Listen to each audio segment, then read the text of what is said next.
Madame la présidente de la Commission nationale informatique et liberté, mon général Christian Rodriguez, directeur général de la gendarmerie nationale, cher Jean-Noël de Galzin, président d'Exatrust, mesdames et messieurs, chers amis, d'abord vous pardonnerez un peu ce retard qui est lié tout simplement à une perte de connexion Internet au sein de l'île Grand Palais. Comme quoi, vous voyez, on peut monter des grands forums et puis être victime également de petites pannes d'Internet.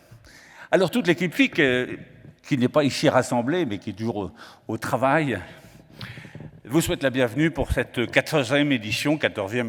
Ça fait 15 ans que le FIC a été créé.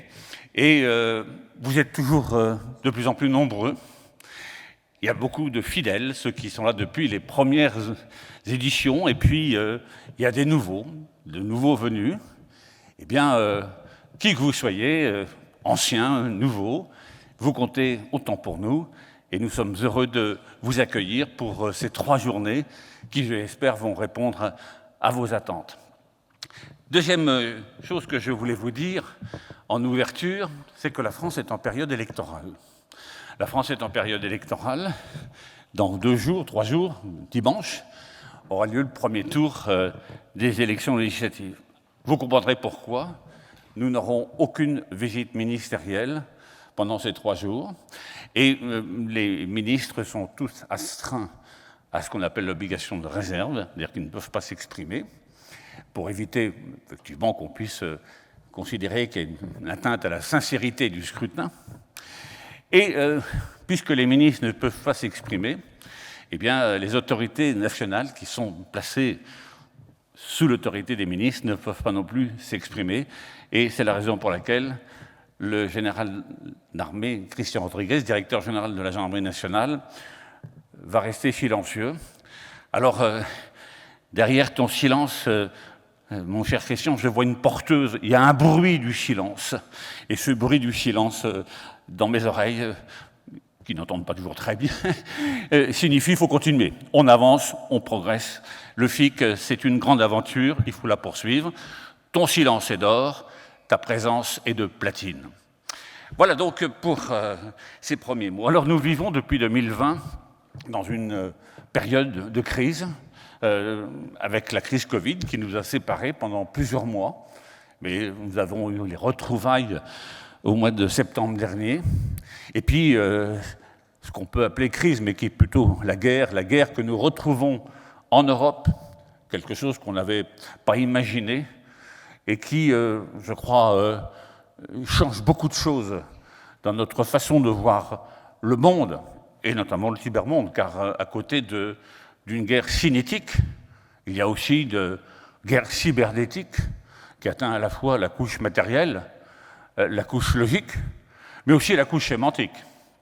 Et nous mesurons toujours davantage quelle est notre fragilité et combien il est absolument indispensable de renforcer une cyber-résilience individuelle et collective. Parmi les points qu'il faut, à mon avis, souligner, c'est qu'on a beaucoup parlé de la couche logique, des cyberattaques. On a assez peu parlé de la couche matérielle et on a découvert qu'on pouvait saboter notre infrastructure, d'où la nécessité de concevoir une résilience, une défense numérique des territoires. Et puis la couche cognitive, celle des données, celle des contenus, eh bien, on découvre aujourd'hui son importance. Son importance parce que, je l'avais écrit dans un article, le système de traitement automatisé de données le plus sensible, le plus fragile, le moins bien protégé, c'est nos esprits.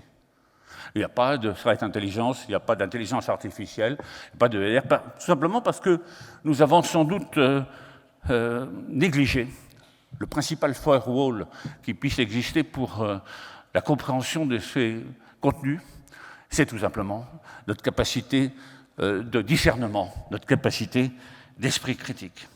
Donc voilà ce que l'on peut tirer de la crise et que la crise doit nous renforcer notre conviction. Le thème façonné, l'avenir de l'Europe, l'avenir numérique de l'Europe, nous l'avions choisi avant la guerre en Ukraine.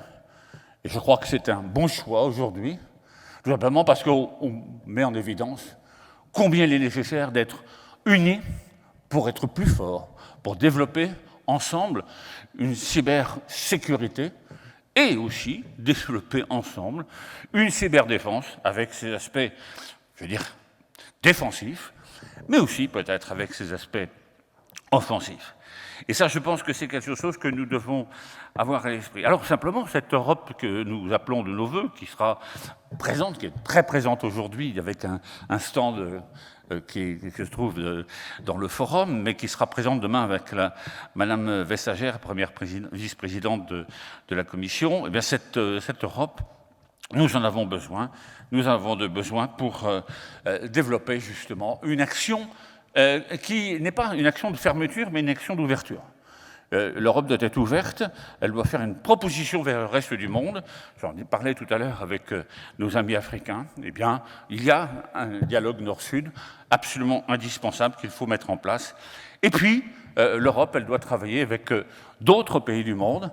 Et je suis heureux de voir qu'avec Guillaume et toute l'équipe, on ait pu lancer le FIC Amérique du Nord. Et ça, c'est très important pour nous. Pourquoi? Parce que comme nous sommes allés récemment à Montréal avec l'équipe FIC, nous avons été frappés par la qualité de l'accueil, la gentillesse, l'intérêt porté sur ces sujets cyber et la conviction qu'on en a retirée que notre coopération allait être tout à fait fructueuse. Alors, comme je leur ai dit, eh bien finalement, on passe le flambeau aux Canadiens pour le FIC. Le flambeau, c'est à la fois porteur de lumière qui éclaire, illumine, permet de voir dans l'obscurité. Et puis le flambeau, c'est aussi porteur de chaleur. Or, la chaleur, pour nous, c'est très important au FIC. C'est la chaleur humaine. C'est l'esprit FIC. Bien sûr, on vient ici pour échanger, on vient ici pour trouver les dernières technologies, mais on vient ici aussi pour partager une conception de l'espace numérique, une conception d'un espace numérique dans lequel l'humain reste au cœur de tout débat. Si on a compris ça, alors on a compris ce qu'était le FIC. Alors le FIC, ce n'est pas simplement l'équipe d'organisation, ce n'est pas la gendarmerie nationale, ce n'est pas les partenaires, c'est nous tous qui sommes là pour continuer à porter cet état d'esprit fidèle à ses origines. Mesdames et messieurs, le FIC, je le dis encore, c'est vous. Et donc, pendant ces 3 jours, je sais que vous allez le démontrer, et je remercie une fois de plus encore tous les partenaires, toutes les entreprises, tous les centres de recherche et universités, et tous nos amis étrangers qui sont présents pour contribuer à la réussite de cette édition.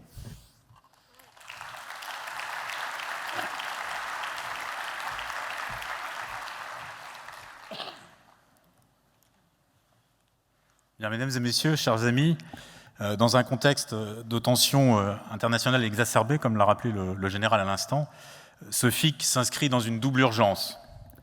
Tout d'abord, une urgence opérationnelle.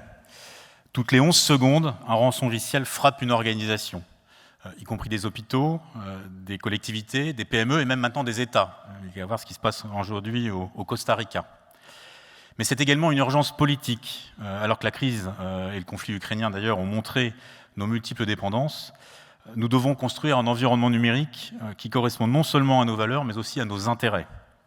Peut-on par exemple se satisfaire du fait que le marché du cloud européen soit à 69% détenu par des acteurs non européens, lapsus révélateur. Le risque est de voir à terme des pans entiers de notre économie ubérisés, relégués tout en bas des chaînes de valeur, compte tenu du pouvoir transformationnel du cloud computing. Alors sur ces 2 fronts, l'Europe est plus que jamais essentielle. Mais pour que cette promesse porte ses fruits, les défis à relever sont nombreux, et j'en citerai 4 qui correspondent finalement aux 4 temps forts et aux 4 séances plénières que nous allons voir pendant ce FIC. Premier défi, l'Europe ne saurait être qu'une puissance normative, aussi performante soit-elle. Cette profusion normative doit se traduire sur le terrain par des actions concrètes. Et c'est ce que nous aborderons demain matin lors de la séance plénière intitulée « L'Europe, puissance normative et après ». Notamment en présence de Mme Vestager et de nombreux responsables de la Commission européenne. Deuxième défi, le renforcement de la coopération. à tous les niveaux, sur tous les volets. Et ces volets, c'est la lutte anti-criminalité, bien sûr, mais c'est aussi la cyberdéfense, la diplomatie numérique, la politique industrielle. Et face donc à des attaquants plus déterminés que jamais, la cybersécurité doit être un sport d'équipe. Et ce sera le thème de notre deuxième séance plénière demain après-midi. Troisième défi, construire une sécurité de bout en bout, jusqu'à l'utilisateur final. Cette sécurité du dernier kilomètre, ou plutôt, si on prend le sujet par le bon sens, du premier kilomètre, a pendant longtemps été un angle mort de nos politiques publiques.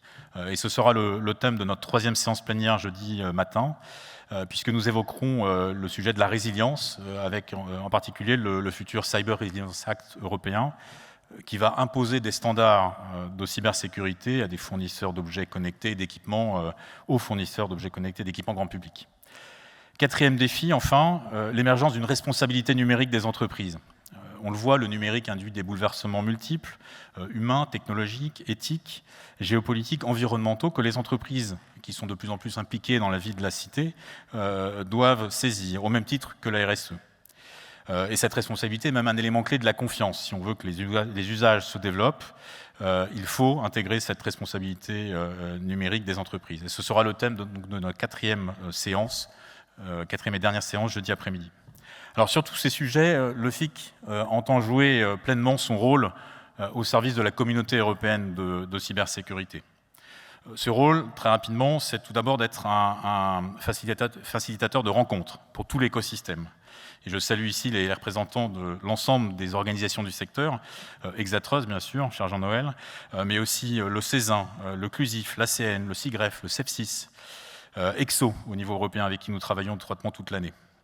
Ce rôle, c'est aussi d'être un révélateur d'innovation, avec la participation de nombreux laboratoires, de centres de recherche, de start-up. Et j'en profite d'ailleurs pour féliciter les lauréats du prix de la start-up que nous remettrons demain en fin de journée. Ce rôle, c'est d'être également un accélérateur de croissance pour les entreprises du secteur. Le secteur, globalement, aujourd'hui, c'est 146 milliards d'euros de chiffre d'affaires au niveau mondial, dont 8 milliards uniquement pour la France. Donc on voit que c'est aussi une opportunité économique importante. Et puis ce rôle, c'est enfin d'être un animateur de débat et de réflexion, avec des activités à Paris, à Bruxelles maintenant, demain à Montréal. L'objectif est simple, c'est de contribuer au débat public sur ces questions.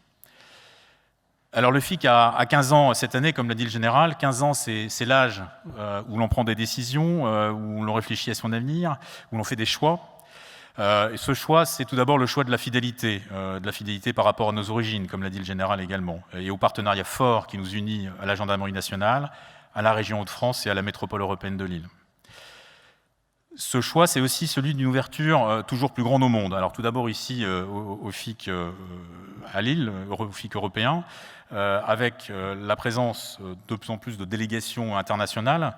Et je voulais notamment saluer cher Salman Khalifa, le CEO du National Cyber Security Center du Royaume du Bahreïn, qui est ici présent. Le général Al-Maliki, directeur général de l'Agence de cybersécurité du Qatar. Monsieur Michel Boots, directeur général de l'économie du numérique au ministère de l'économie et du climat néerlandais. Et enfin, monsieur Gerhard Schabuzer, directeur adjoint du BSI allemand. Hors Europe également, fort du modèle unique que nous avons développé ici en Europe avec vous, nous allons donc lancer la création de FIC dans d'autres régions du monde, à commencer par le Canada avec Montréal, les 1er et 2 novembre 2022, avec le soutien fort des autorités québécoises, canadiennes et françaises. Et après le Canada, nous aurons également d'autres FIC qui vont voir le jour en 2023 et 2024 dans d'autres régions, et nous y travaillons activement. Et puis dernier choix, c'est le choix de l'ouverture. Nous sommes convaincus que cette communauté cybersécurité doit s'ouvrir davantage. Elle doit s'ouvrir vers les métiers, vers les COMEX, vers les décideurs pour que le sujet soit pris au bon niveau. C'est le sens des nombreux petits déjeuners et agora du FIC que nous faisons dans l'année. C'est aussi le sens du Media in Cyber que nous avons lancé en septembre dernier. Cette ouverture doit aussi nous conduire à travailler sur des sujets connexes.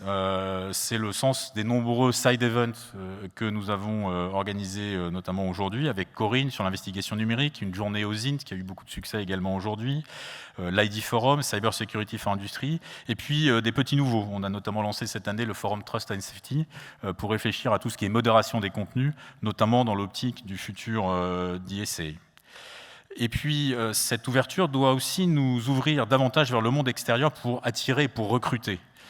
Tout le monde se plaint des difficultés de recrutement que nous avons dans notre domaine, qui sont bien réelles. Si nous voulons susciter des nouvelles vocations, il faut donner envie. Il faut donc communiquer, valoriser. Et c'est notamment l'ambition de la European Cyber Cup, dont c'est la 2e édition cette année, avec 18 équipes étudiantes et professionnelles qui s'affrontent sur des épreuves qui ne sont pas que techniques. On a des épreuves techniques de capture the flag, de forensique, etc., mais aussi des épreuves d'OSINT notamment, ou d'intelligence artificielle que nous avons développées. Et puis dernier point, c'est aussi le choix pour mener toutes ces actions d'une équipe renforcée pour mener donc ces projets avec Mélodie Reynaud qui dirige toute l'organisation du FIC, avec Amélie Rive pour l'éditorial, Vincent Rioux pour l'international, puis Clément Rossi pour le développement. Et toute cette équipe est totalement à votre service et à votre disposition pendant ces 3 jours, donc n'hésitez pas. Et puis pour conclure, comme le disait le général, nous voulons que ce FIC soit un lieu vivant, multifacette, authentique, qui reflète particulièrement la diversité de notre écosystème. Et si je résume en une phrase, bref, un lieu où il faut être, où l'on a envie d'être, plutôt qu'un lieu où il faut juste être vu. Voilà, bon FIC à tous et merci. Merci messieurs, merci pour vos mots d'introduction. Bonsoir, bonjour à toutes et à tous. Je m'appelle Adrien Logevert et j'ai le plaisir d'être ici ce soir et pour les plénières thématiques du FIC avec vous pour les animer. Il s'agit ce soir de la session d'ouverture, comme l'a précisé le général Watin-Augouard. Et outre vous toutes et tous qui êtes ici, je voudrais également accueillir toutes celles et ceux qui sont avec nous connectés en ligne, car toutes nos plénières sont retransmises sur Internet, aussi bien sur YouTube que sur l'application du FIC, où il y a la traduction simultanée, mais vous aussi avez la traduction simultanée, car il y a des boîtiers de traduction à l'entrée si vous n'en avez pas, et que vous en avez besoin. Cette séance inaugurale est placée sous le signe de l'Europe. Nous avons convié des personnalités françaises et étrangères pour partager leurs réflexions sur le futur de l'Europe. Comme il a été rappelé, une fois n'est pas coutume, nous n'aurons pas de ministre français pour cette session d'ouverture en raison de la période de réserve électorale, mais de nombreuses personnalités étrangères et françaises, à commencer par la présidente de la Commission nationale informatique et liberté, Marie-Laure Denis, que j'aimerais inviter à me rejoindre sur scène et à venir prendre la parole.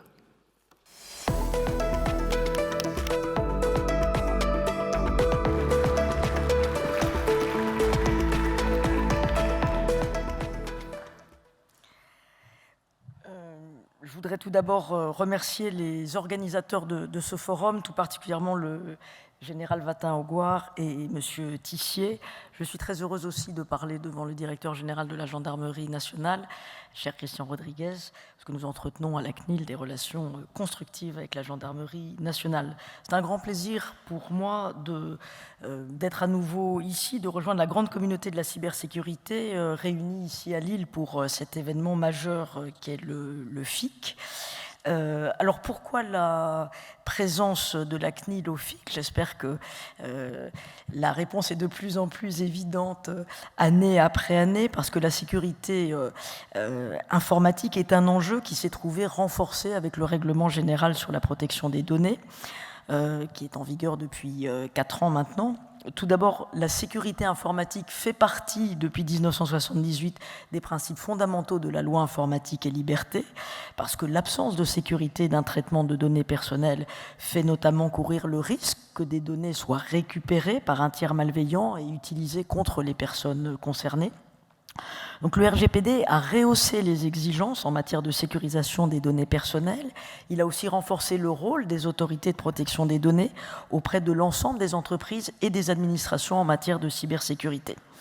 À ce jour, et en attendant les futurs actes cyber et NIS de l'Union européenne, le RGPD est le seul texte à imposer des obligations de cybersécurité précises, applicables à tout type d'organisme et soumises au pouvoir de contrôle et de sanction d'une autorité administrative, en l'occurrence la CNIL.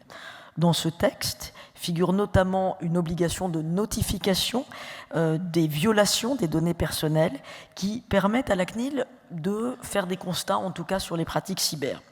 Alors, le premier enseignement que nous tirons pour la CNIL, c'est de constater en tout cas la hausse massive des notifications de violation de données. En 2021, ces notifications ont augmenté de 75% et le chiffre de notification à la CNIL dépasse 5000.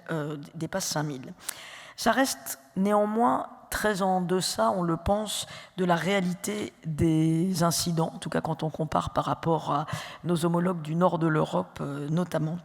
Mais cela montre que, quand même, cette augmentation montre que cette obligation est progressivement mieux intégrée par les organismes publics et privés. Le deuxième enseignement, c'est celui d'une évolution croissante du nombre des attaques informatiques.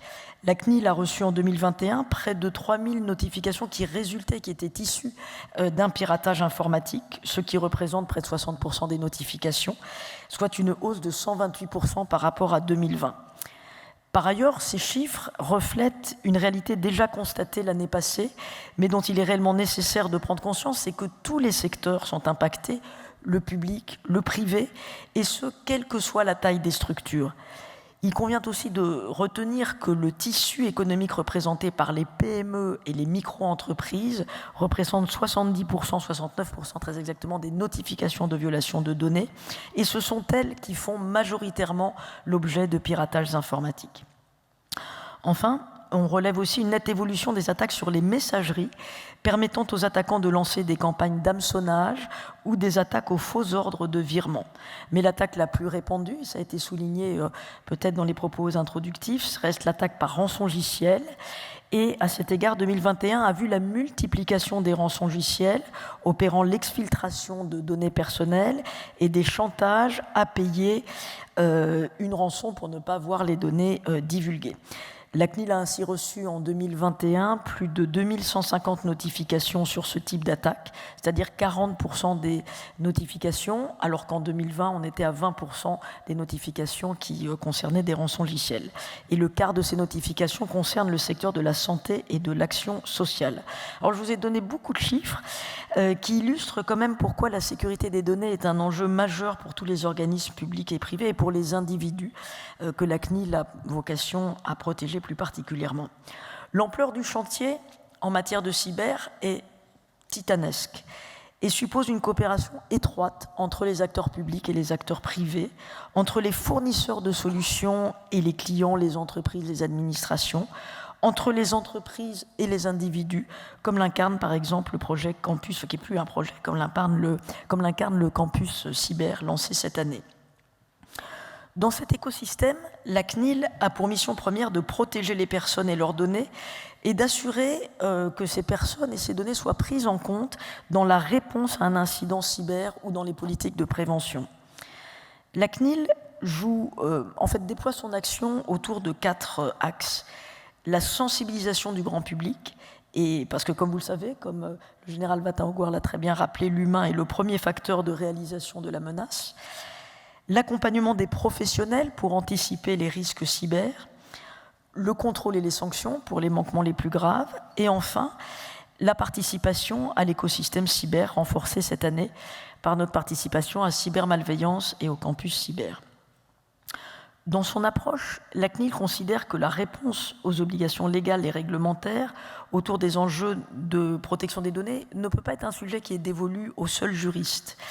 De même, l'époque où la cybersécurité était pensée uniquement comme un centre de coûts, décorrélée du métier des organisations, est elle aussi dépassée.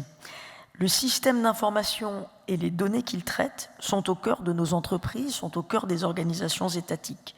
Donc une régulation efficace, elle ne peut pas être uniquement juridique, simplement, si j'ose dire, technique ou uniquement organisationnelle, elle doit être tout cela à la fois. Il en va de même de la prise en compte de ces enjeux au niveau adéquat, ça a été dit également, parce que la conformité au RGPD est un outil de prévention contre les risques cyber qui doit être appréhendé au meilleur niveau des entreprises et des organisations, ne serait-ce que pour faire travailler tout le monde ensemble. Donc je crois sincèrement que la conformité au RGPD constitue une des meilleures préventions pour les risques cyber. Que la préoccupation de la protection des données personnelles, c'est un atout pour convaincre en interne et à l'extérieur de l'importance de la sécurité. Et 2/3 des sanctions de la CNIL comportent un manquement à la sécurité Et cette dimension est systématiquement évaluée dans le cadre des contrôles que la Commission diligente. Au-delà de cette gestion du risque, la conformité au RGPD repose avant tout sur une démarche de responsabilité au sein des organismes, c'est la fameuse accountability, qui permet de déployer des programmes de formation et des procédures pour développer la culture, en quelque sorte, de la sécurité. La CNIL a mené récemment une étude sur les plaintes qu'elle reçoit et en rappelant les plaignants pour comprendre un peu comment ils appréhendaient les enjeux de protection des données. Et ce qui est très intéressant, c'était de constater que l'environnement professionnel dans lequel ils évoluent est le premier vecteur de sensibilisation à la protection des données. Que les bonnes pratiques qui sont déployées dans le milieu professionnel, elles sont ensuite appliquées par les individus chez eux, et donc à la sécurité informatique.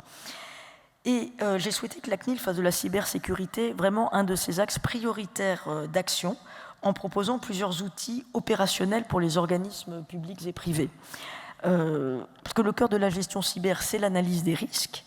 Et la CNIL et ses homologues, d'ailleurs, européens, ont décliné en matière de protection des données un outil, par exemple, d'analyse d'impact sur la protection des données, une AIPD, pour laquelle nous proposons même un logiciel ad hoc. La CNIL aussi travaille étroitement avec l'ANSSI, qui constitue, comme chacun sait, une référence en matière de bonnes pratiques, pour proposer des recommandations qui visent à clarifier les attentes du régulateur, enfin en tout cas nos attentes sur plusieurs fonctions de sécurité. Nous avons ainsi récemment publié une recommandation sur la journalisation, qui est parue l'année dernière. Viendront dans les prochains mois des recommandations sur les mots de passe, sur les API, sur les applications mobiles et la gestion des données personnelles en cas d'incident de sécurité. Donc ces documents de droit souple combinent analyse juridique, expertise technologique pour répondre aux besoins opérationnels des entreprises. En tout cas, c'est notre ambition. Pour conclure, et pour revenir au thème de cette édition du FIC sur le futur de l'Europe, il me semble important de replacer la question de la protection des données personnelles dans la dynamique actuelle de définition d'une souveraineté numérique européenne que plusieurs textes en préparation revendiquent également. La protection des données est au cœur des valeurs du continent européen et le RGPD a été l'occasion pour l'Union de consolider les principes qui sont présents pour une grande partie dans le droit français depuis 40 ans, par des moyens renforcés, par une volonté politique très claire de garantir la protection des données des Européens, y compris lorsqu'elles sont transférées hors de l'Union européenne ou traitées par des fournisseurs extra-européens.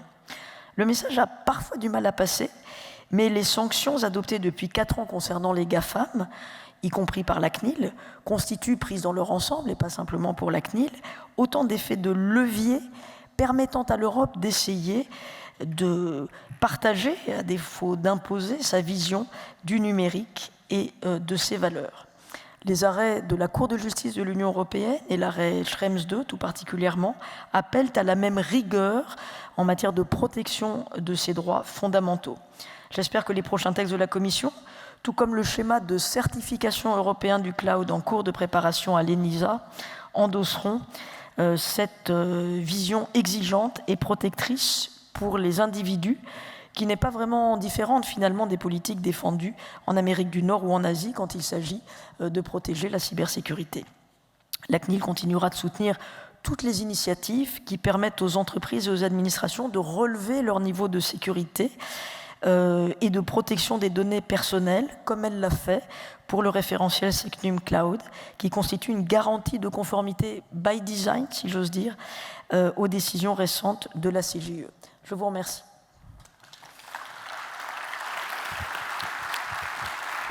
Merci beaucoup, Madame la Présidente. Je voudrais maintenant inviter à venir prendre la parole sur scène Gerhard Schaphüser, qui est le directeur adjoint du BSI.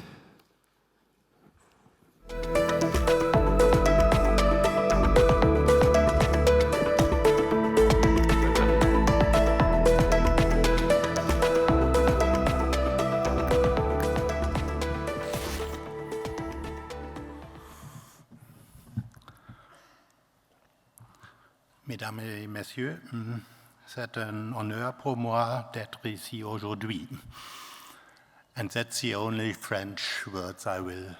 Voilà, et ce sont là les seuls mots en français que je vais pouvoir dire, sans quoi vous ne comprendrez rien du tout. Je vais donc m'exprimer maintenant en anglais.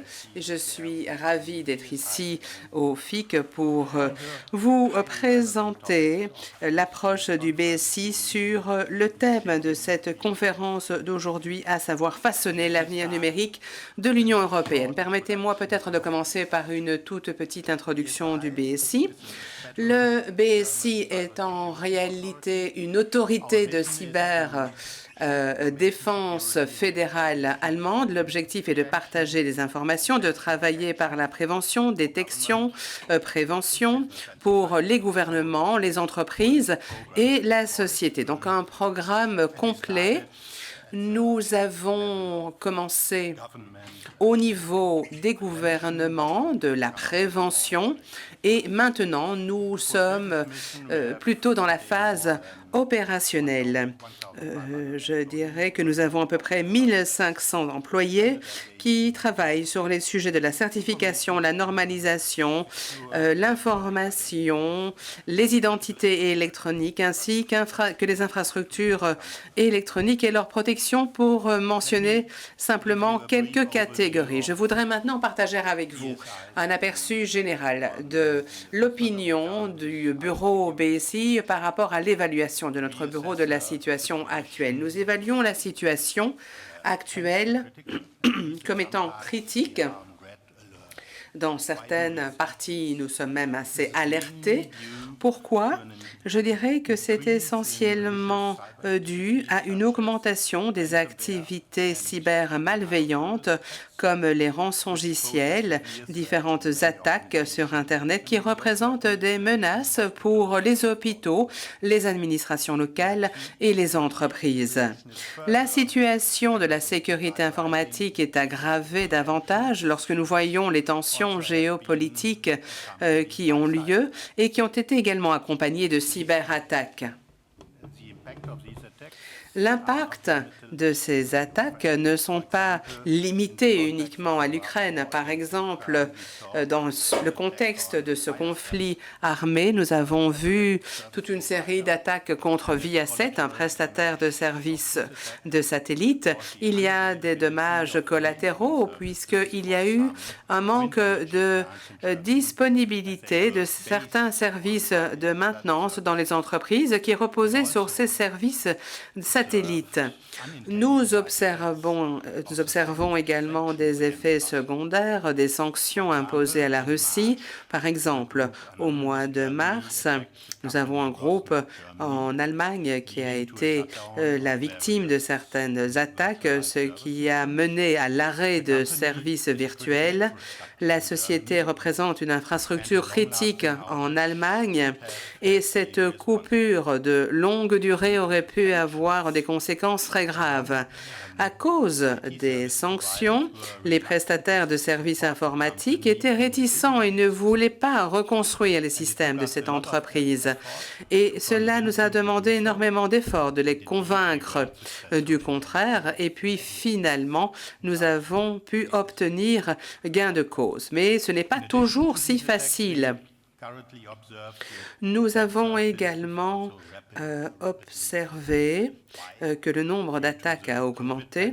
Pourquoi? Eh bien, parce qu'il y a eu la pandémie de Covid-19. Nous avons connu un boom dans la numérisation qui n'était pas vraiment planifié, en tous les cas dans cette ampleur. La sécurité informatique n'était certainement pas un sujet prioritaire qui était abordé au moment de la pandémie. Il y avait d'autres préoccupations.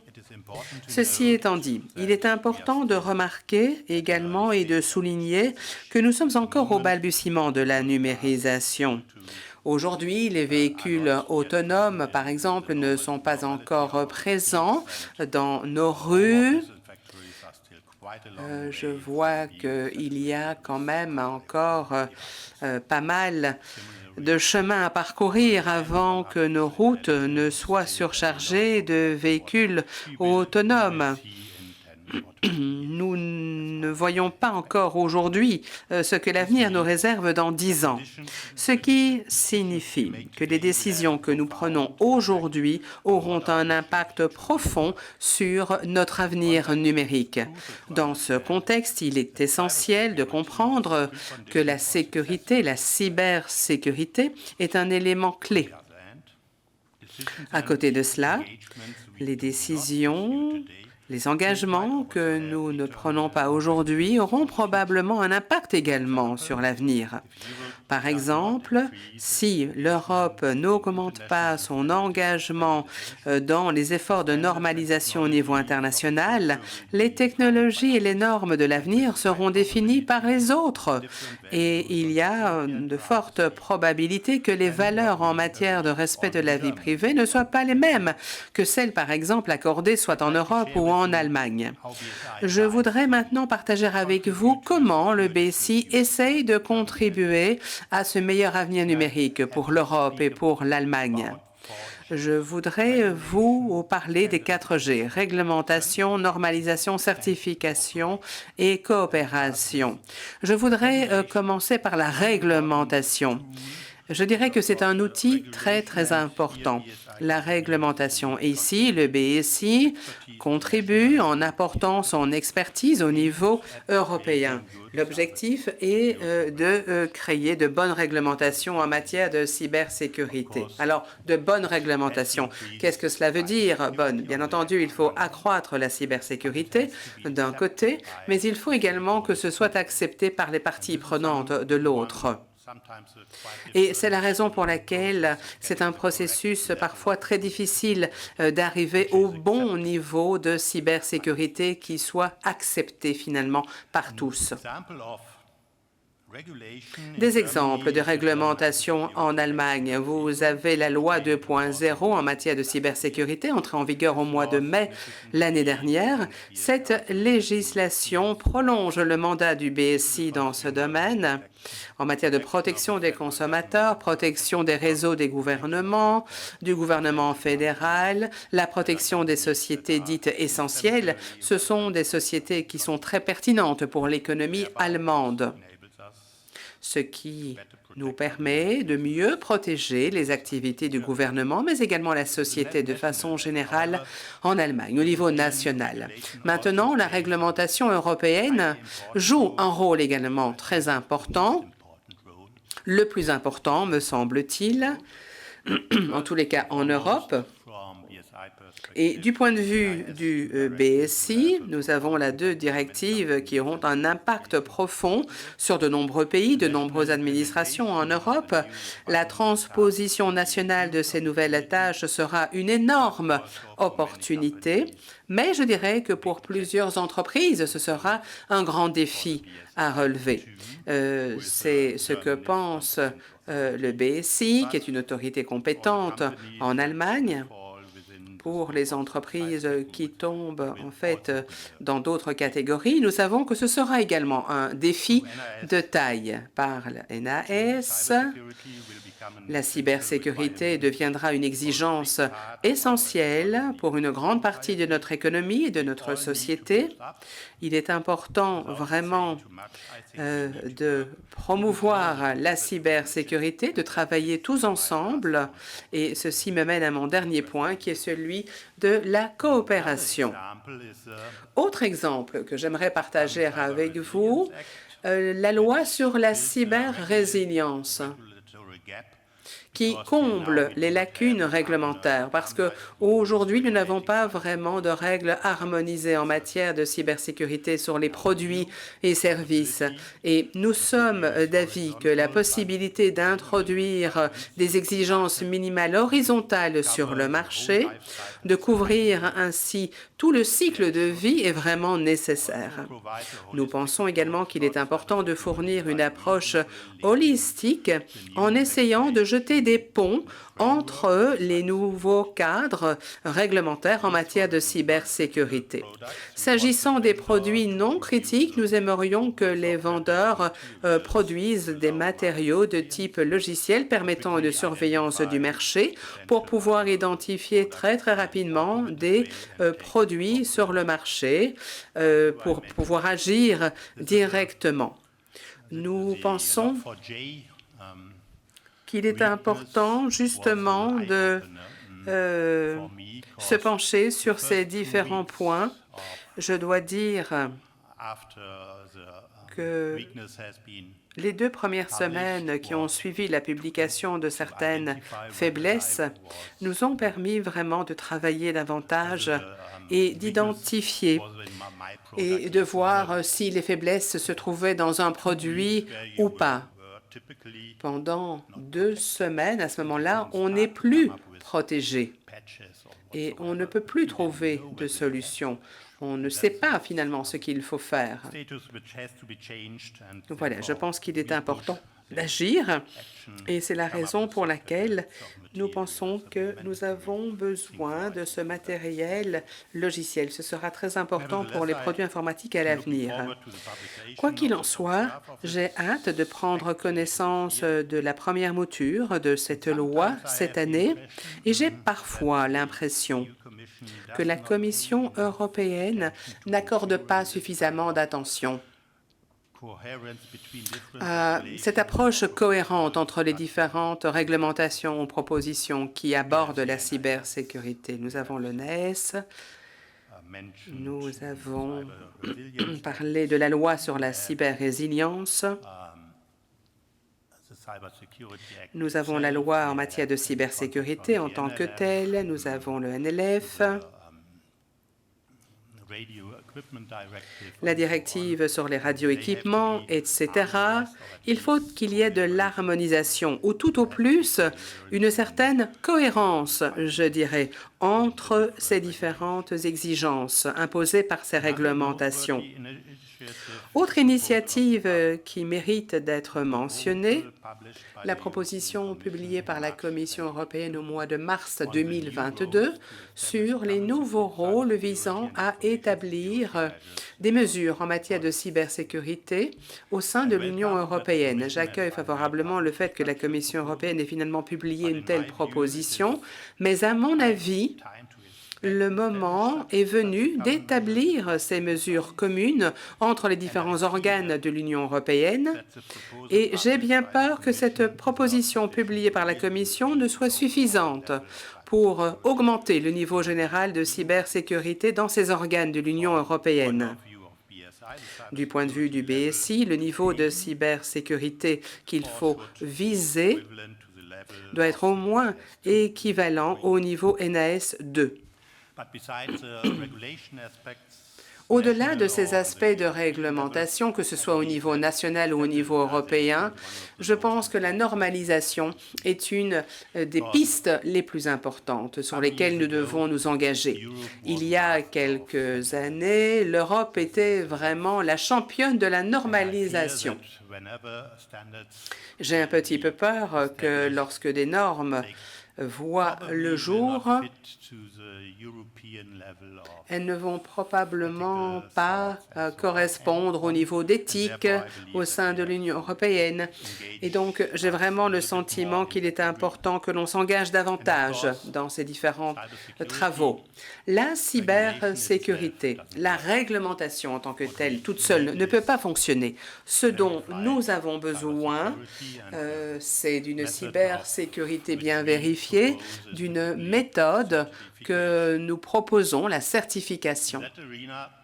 Dans ce domaine, je pense également que l'Union européenne a franchi un grand pas avec la loi sur la cybersécurité, mais maintenant nous devons passer à la vitesse supérieure et proposer des projets très concrets. Le premier qui sera mis en place, c'est le programme des critères communs de l'Union européenne et j'espère également qu'il sera établi à la fin de cette année, donc 2 ans après la loi sur la cybercriminalité. Donc c'est un long délai sur la cybersécurité. C'est un très très long délai. Nous avons également tout ce qui touche les services cloud et la certification des services cloud.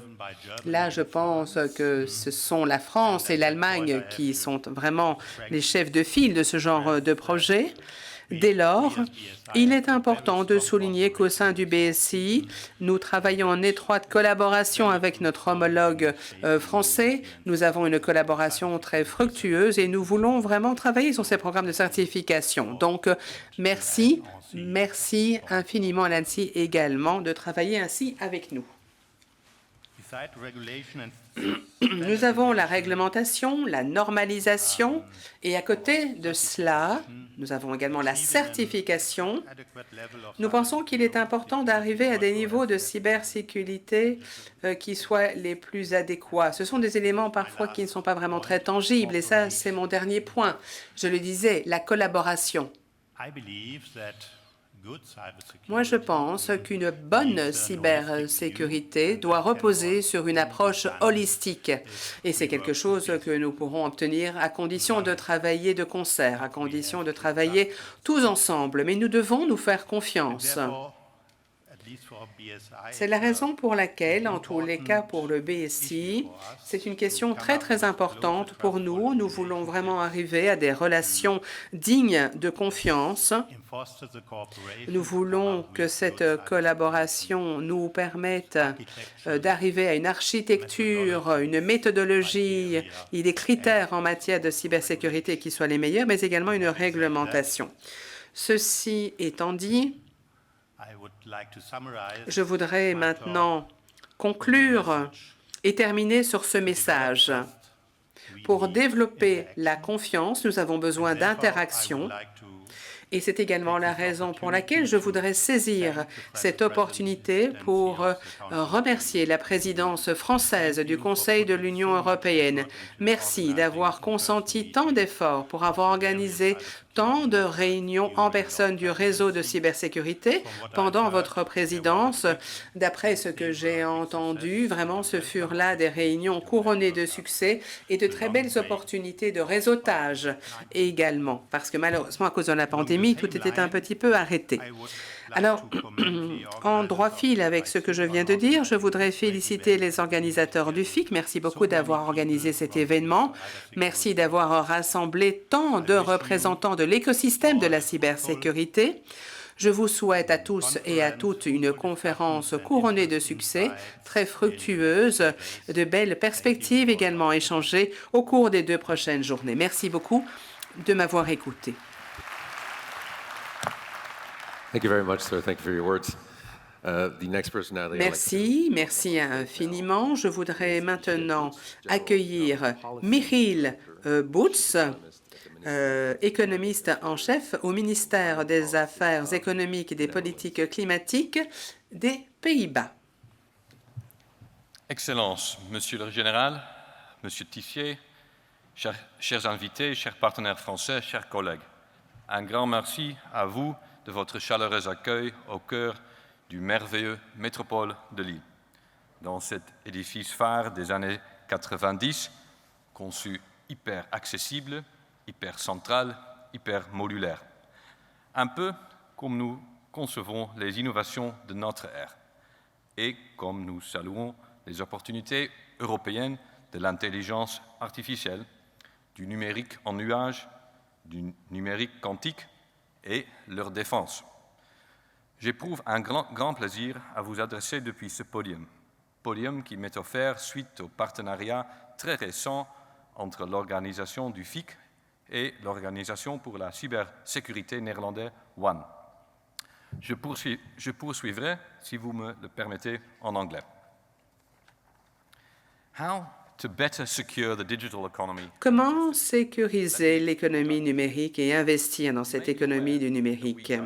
Vous le savez probablement, nous avons été confrontés à des problèmes liés à l'eau depuis des siècles. Comment retirer l'eau des polders? Comment rester au sec? Je pense que cela a facilité ou façonné en tous les cas notre approche des choses. Et c'est la même chose pour la cyber-résilience, sujet qui nous occupe aujourd'hui.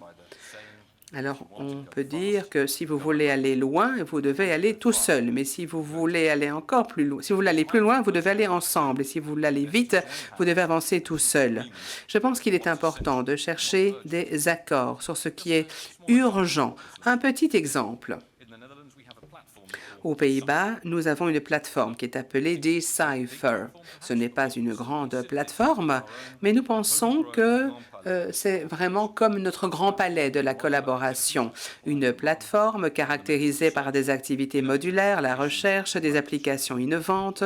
Les autorités, les entreprises, les universités peuvent mener à bien des travaux de recherche fondamentale et impliquer les utilisateurs dès le début. Decipher est présente ici aujourd'hui. D'ailleurs, vous en entendrez parler très certainement.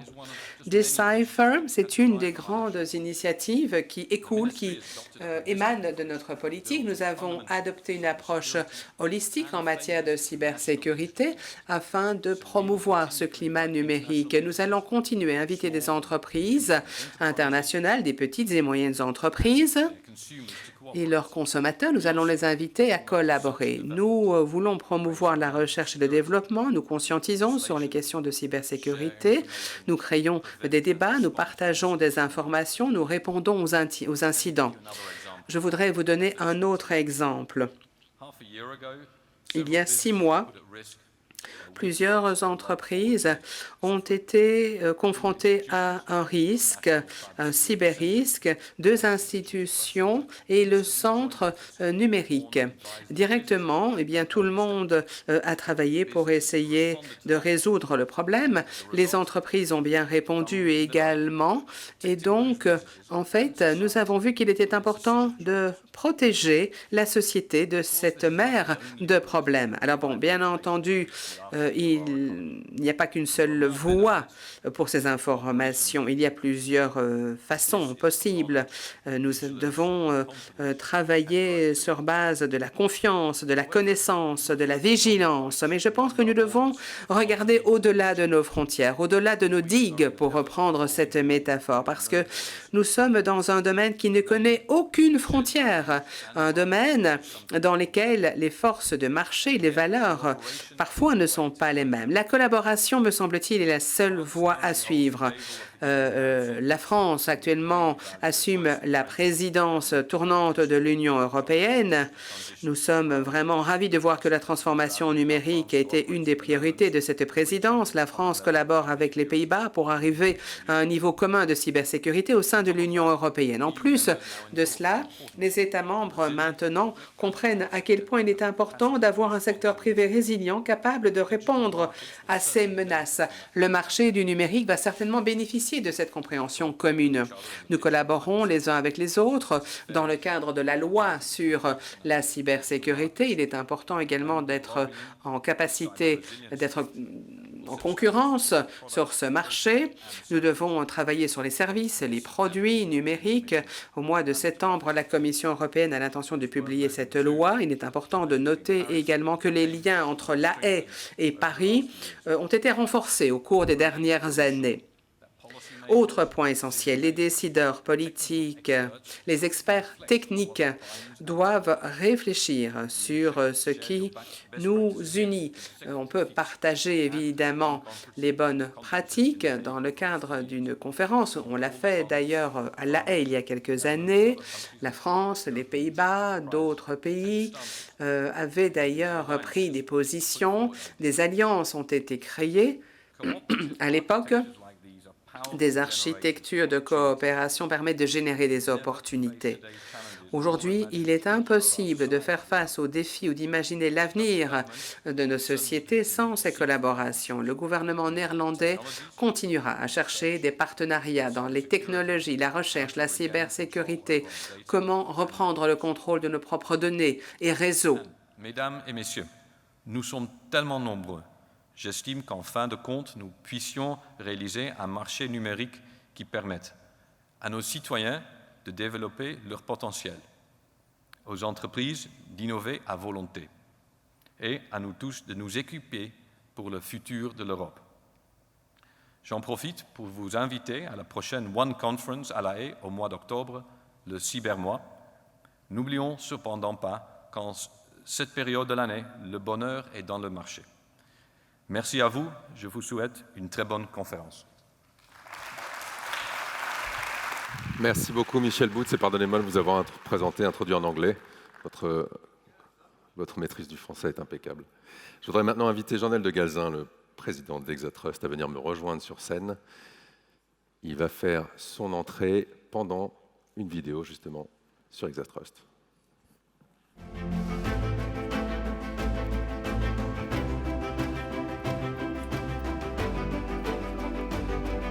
Exatrust regroupe 80 entreprises, des startups, des PME, des ETI, de la cybersécurité et du cloud de confiance, à peu près 1 milliard d'euros de chiffre d'affaires et 4000 personnes. L'ambition d'Exatrust, c'est de fédérer 200 entreprises de la cybersécurité, du cloud, du digital workplace, pour faire en sorte de faire émerger d'ici 2025 une filière du numérique de confiance. Les actions d'Exatrust, c'est d'abord la visibilité de nos membres, faire en sorte que les intérêts de nos membres soient mis au cœur des préoccupations de la filière, animer la stratégie nationale d'accélération cyber et faire en sorte, à travers des actions mutualisées, de faire rayonner notre offre pour en faire une offre de rang mondial. Exatrust est membre fondateur et actionnaire du campus cyber. L'association sera présente à l'intérieur du campus pour y animer un certain nombre de groupes de travail, d'actions et faire en sorte de faire rayonner les startups, les ETI et les PME de la cybersécurité et du cloud au sein de cette vitrine de la cybersécurité française. Rejoindre Exatrust, c'est faire en sorte de participer à l'élaboration de l'offre cybersécurité souveraine en matière de cybersécurité, de cloud, et faire en sorte de représenter ce qui se fait de mieux dans ce domaine en France et dans le monde entier.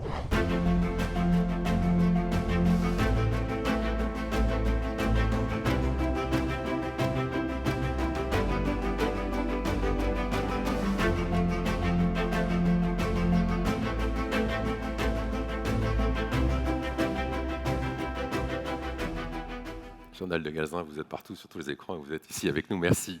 Thank you very much. Let's switch in French for the rest. Let's switch French. Let's switch to French. Thank you very much. That's very kind of you.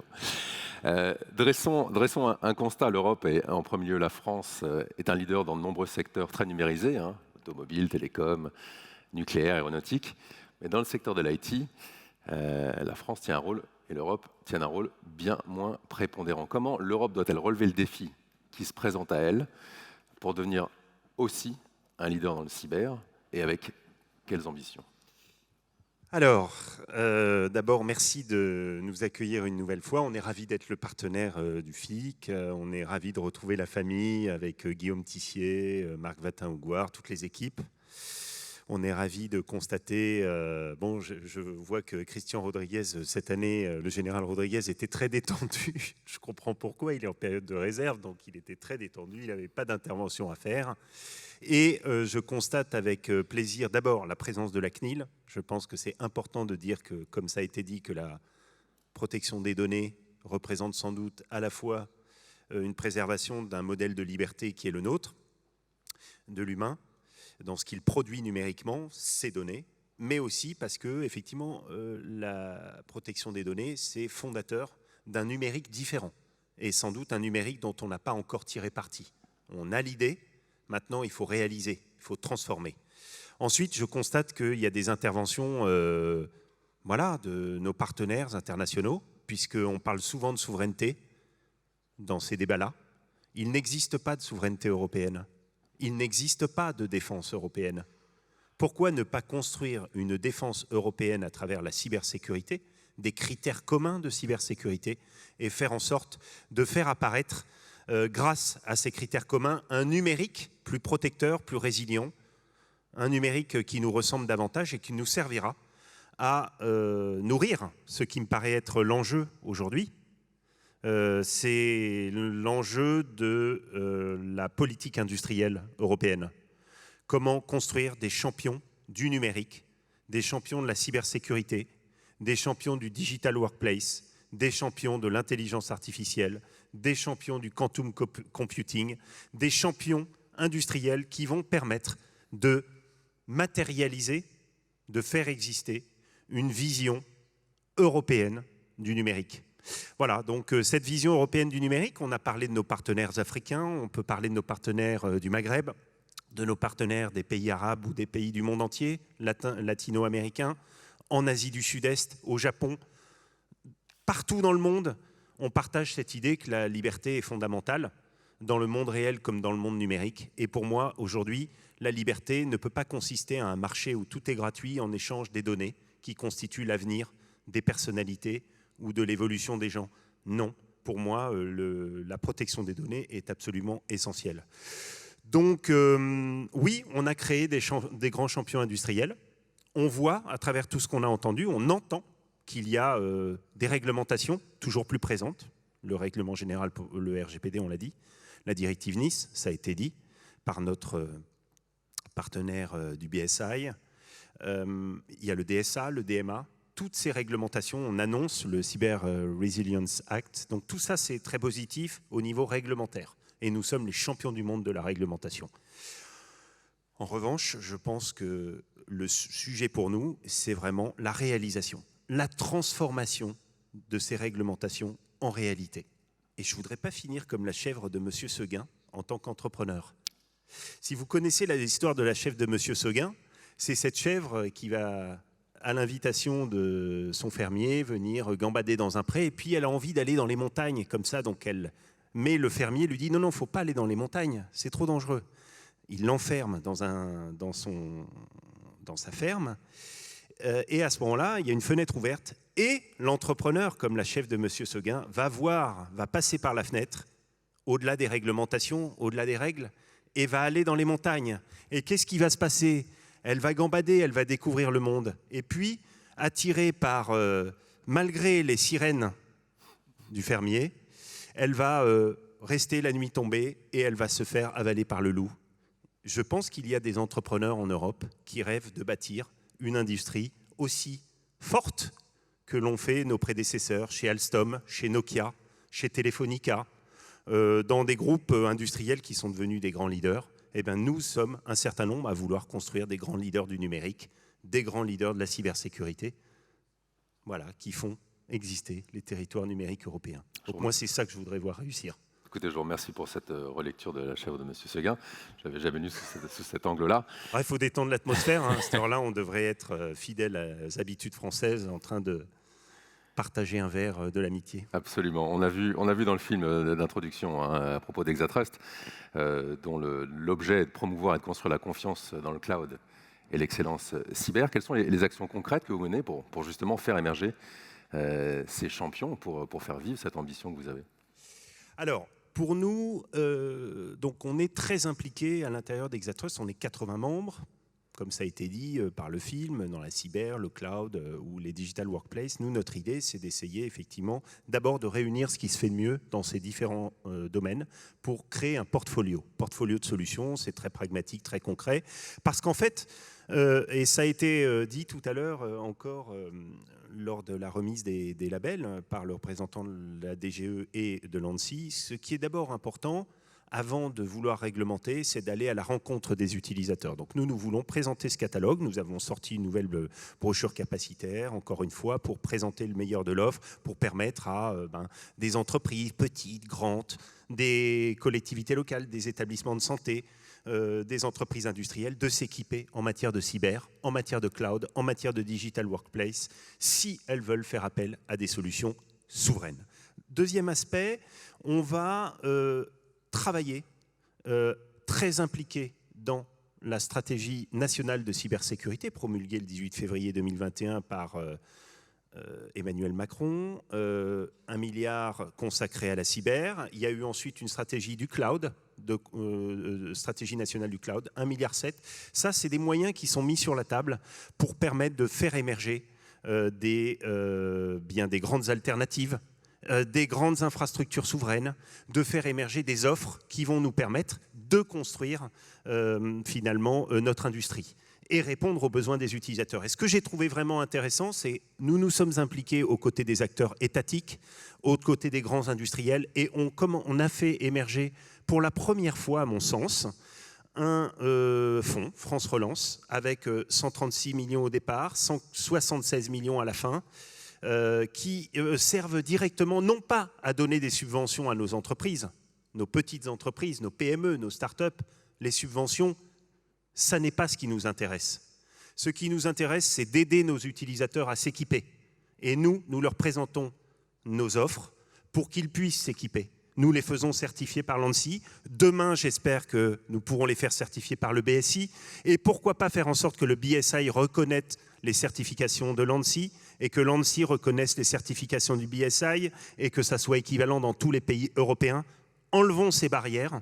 Et donc, nous voulons œuvrer à créer un écosystème qui va favoriser l'émergence des acteurs et à faire en sorte qu'on aide à travers des fonds comme France Relance, qu'on aide les utilisateurs à s'équiper. Et ensuite, pour nous, ce qui est très important aussi, c'est la formation, la sensibilisation. Nous sommes très impliqués pour faire en sorte que l'on puisse créer des formations Bac+2, Bac+3, des formations post-bac, qu'on aille chercher les femmes, qu'on aille chercher des partenaires pour renforcer cette filière, pour la diversifier, pour la rendre plus performante, plus diverse, plus ressemblante à ce qu'est l'humain. On parle si souvent de l'humain. Ensuite, faire en sorte qu'on remplisse ces objectifs de créer 40 000 emplois directs dans la filière, chez les utilisateurs comme chez les professionnels. Dernier aspect, je dirais, sur lequel on est très mobilisé dans Exatrust. Pour nous, on sait créer des startups en France. Depuis des années, on est très performant. Depuis des années, on est très performant en mathématiques, en crypto. On fait sortir des startups. On arrive à les faire acheter, si je puis dire, ou à les offrir sur un plateau au loup dans la montagne. Donc moi, aujourd'hui, j'ai envie de dire, nous pensons, nous l'avons écrit dans la stratégie nationale de cybersécurité, qu'il faut favoriser l'amorçage dans les sociétés de cybersécurité, les startups. Nous avons créé, avec mes camarades entrepreneurs, nous avons réuni 70 partenaires pour créer un fonds Cyber Impact Venture maintenant, qui va aider les startups, qui va aider 35 startups dans les 3 ans qui viennent à être incubées et à se développer dans la cyber. ACE Management a construit un fonds de série A. Il y a un startup studio, il y a un accélérateur cyber qui va voir le jour, installé au campus. Demain, moi, ce que je voudrais, je l'avais mis dans la stratégie nationale, dans la stratégie d'accélération cyber, c'est que l'on crée, et Thomas Courbe nous a répondu récemment en Assemblée Générale d'Exatrust, nous devons remettre sur la table l'idée de créer un fonds de 500 millions à 600 millions, un ou deux fonds, sur le modèle des fonds Tibi, pourquoi pas, pour faire en sorte qu'on puisse mettre des tickets dans ces entreprises qui vont devenir les entreprises industrielles de taille intermédiaire ou les champions industriels français, européens de la cybersécurité et pouvoir mettre des tickets de 50, 70, 100 millions pour participer à la fête et peut-être transformer le loup en licorne. Et faire en sorte que ce sont des champions européens et français qui émergent. Vous avez une belle ambition, créer ces champions, vous l'avez dit, la création d'emplois, vous avez dit, ce sont aussi des entreprises qui sont exportatrices et qui participent au rayonnement de la France et de l'Europe. Si je vous entends bien, toutes les cartes sont dans nos mains. Toutes les cartes sont dans nos mains. Je pense que, on l'a vu, l'Europe avance, la conscience européenne avance. L'idée des territoires européens est une nécessité, en fait. On le sait, je suis moi-même européen. Je paye des impôts. La France participe à l'effort de construction européenne. Tous ces moyens, ils ne servent pas à fabriquer des réglementations. Ils servent à transformer le monde en monde dans lequel il fait meilleur, où on a plaisir à vivre et où on peut partager des choses, redistribuer, faire en sorte de construire le monde de demain. Ce monde de demain, il est numérique, en grande partie numérique. Donc je crois que nous, simplement, on n'est pas des acteurs publics, on est des acteurs privés, on est des industriels en devenir ou des industriels. Et nous, ce qu'on veut, c'est faire rêver avec le numérique. On veut faire rêver avec la cyber. Nous, on pense que la cybersécurité, ça permet un numérique meilleur. Ça permet un numérique plus résilient. Ça permet un numérique plus équitable. Et donc, il y a une responsabilité de tous les acteurs qui achètent du numérique, par exemple. Acheter un numérique justement plus résilient, plus protecteur des données, plus équitable. Nous, on veut participer, faire en sorte de construire ce monde numérique dans lequel toutes les jeunes générations, toutes les prochaines générations vont nous rejoindre pour construire ces nouveaux champions industriels dont je parlais tout à l'heure. Donc je pense que nous avons tout dans nos mains, nous avons les pépites, le portefeuille de pépites, nous l'avons. Nous avons les marchés. Nous allons investir dans les marchés post-Covid, ça a été évoqué. Les marchés de la relance. Nous allons sans doute aider nos amis ukrainiens à reconstruire, après, je l'espère, la fin, l'issue de ce conflit. Nous allons avoir sans doute une espèce de plan Marshall à mettre en place. Alors, n'est-il pas temps, sur le modèle de nos glorieux amis aînés américains il y a quelques années, qui ont créé le Small Business Act, n'est-il pas temps de créer une réglementation économique, industrielle, parler d'un European Business Act ou Buy Act, mobiliser les industriels sur les chantiers de la relance, de la reconstruction, reconquérir nos données, notre souveraineté, notre autonomie, elle passe par la reconquête de nos données. Ce n'est pas seulement des réglementations, c'est des clouds, c'est des applications, c'est tout ce qui va permettre de motoriser, de transformer ces données. Et puis ensuite, faisons en sorte que tous ces investissements ils nous permettent de générer des nouveaux emplois et qui nous permettent de générer de la croissance.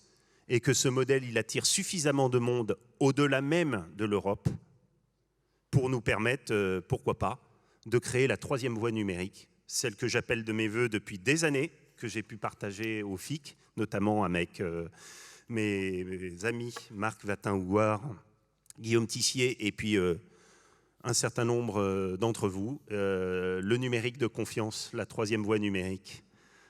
Voilà, j'y crois et je voudrais qu'on fasse en sorte de la rendre bien réelle. Construisons cette troisième voie numérique. Jean-Noël Gazin, président d'Exatrust, merci beaucoup. Merci à vous et bon FIC. Merci. Et je voudrais maintenant accueillir, je vais passer en anglais, His Excellency the Sheikh Salman bin Mohammed bin Son Excellence le Cheikh Al Khalifa, qui est à la tête du Centre de cybersécurité du Royaume de Bahreïn. Please.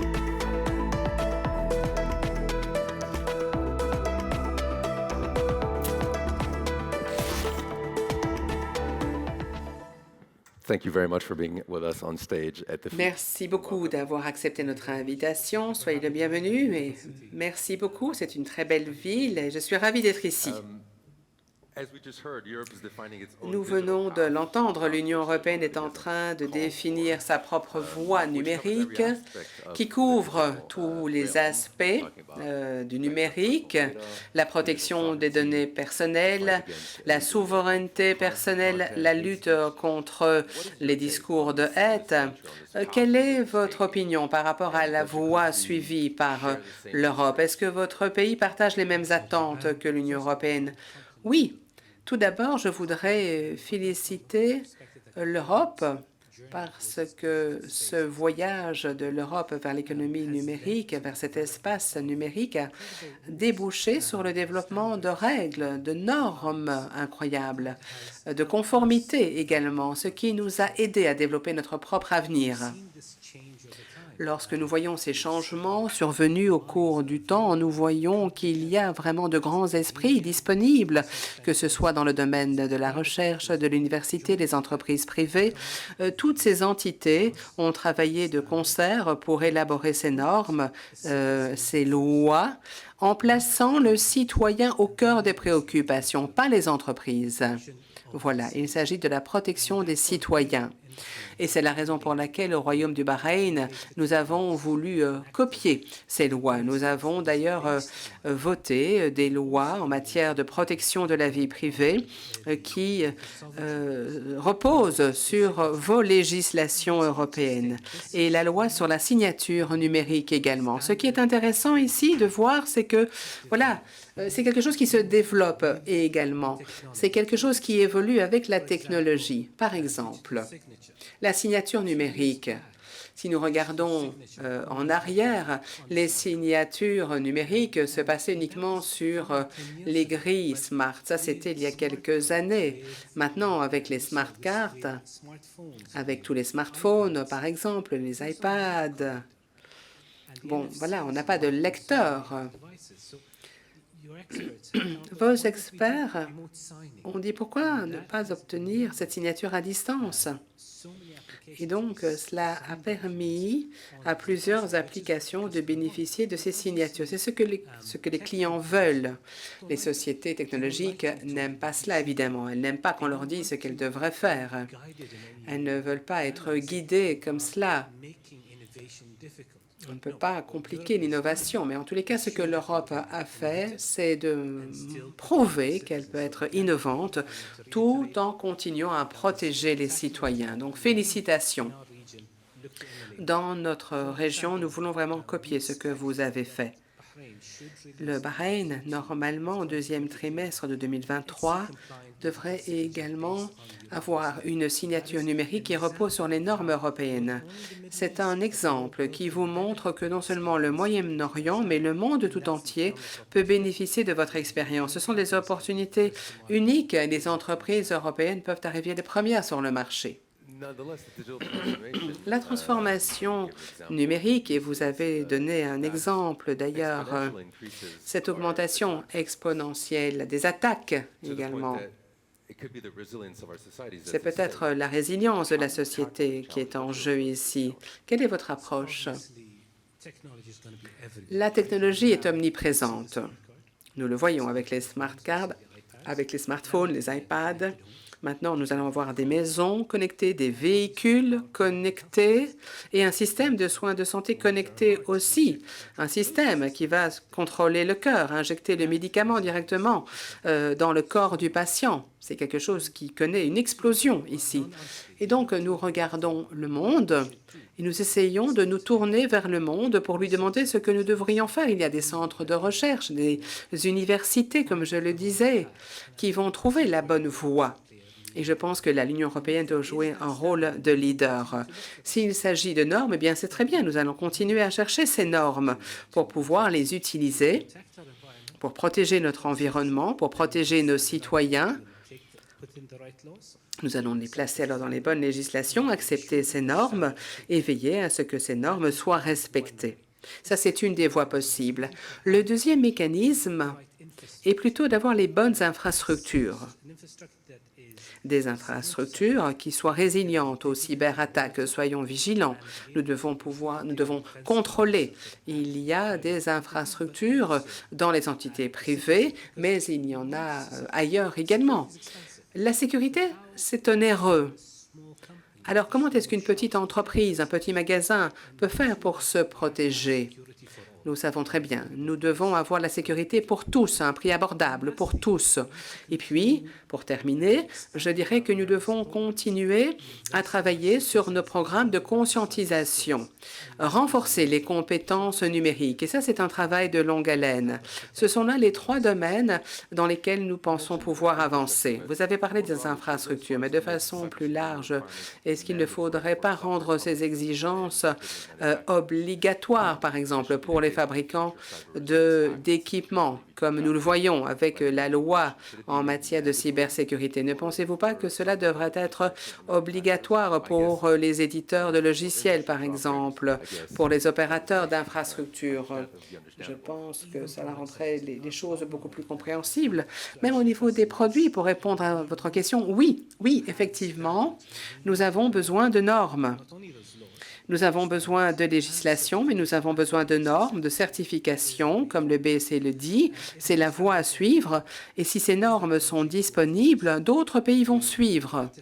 D'autres pays pourront ratifier ou accepter ces normes européennes. Les sociétés technologiques veulent toujours être les premières sur le marché. Premières sur le marché, ça ne veut pas forcément être synonyme de sécuriser.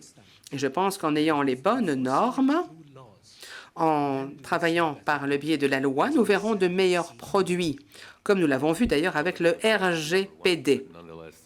Oui, les sociétés veulent être les premières, mais elles doivent respecter la loi, évidemment. Merci infiniment. Un mot de clôture, peut-être? Bien, écoutez, nous sommes confrontés à des défis, des difficultés. Lorsque nous voulons essayer de travailler comme en Europe, nous sommes confrontés à un problème de disponibilité d'informations. Nous devons trouver les bonnes sociétés, nous devons chercher beaucoup. Moi, je pense que l'Union européenne pourrait jouer un rôle beaucoup plus important en éduquant le monde tout entier et en disant, voilà, c'est un exemple de la façon dont on peut vous protéger, ou voici comment on peut avoir accès à ces informations, par exemple. Ça a été une difficulté pour nous d'avoir accès aux informations. Mais voilà, nous sommes résilients, nous avons trouvé, nous nous sommes formés, et je pense que petit à petit, nous pourrons ainsi travailler avec le reste du monde, l'Afrique, l'Asie, le Moyen-Orient, les autres continents peuvent très certainement tirer profit de vos bonnes pratiques dans le domaine du respect des réglementations. Merci, merci beaucoup. Eh bien, le FIC qui aura lieu au Canada pourrait également avoir lieu en Afrique, par exemple, ou ailleurs, pour que ces normes et ces réglementations européennes soient mieux connues de votre public. Votre Excellence, merci infiniment. Je vais repasser en français. Merci beaucoup. Merci à tous. Nous allons maintenant conclure cette séance d'introduction, séance plénière du FIC. Nous nous retrouvons demain pour des plénières thématiques. Demain matin sur l'Europe normative, demain après-midi sur la cybersécurité, un sport. Et ces plénières, celles-ci et les plénières de demain et des jours suivants du FIC seront aussi disponibles en replay sur le site du FIC, sur la chaîne InCyber sur YouTube et sur l'appli du FIC. Il me reste à vous remercier de votre présence, de vous être connectés et de nous avoir suivis. Et je vous dis à demain pour la suite de notre programme, la suite du FIC. Merci beaucoup.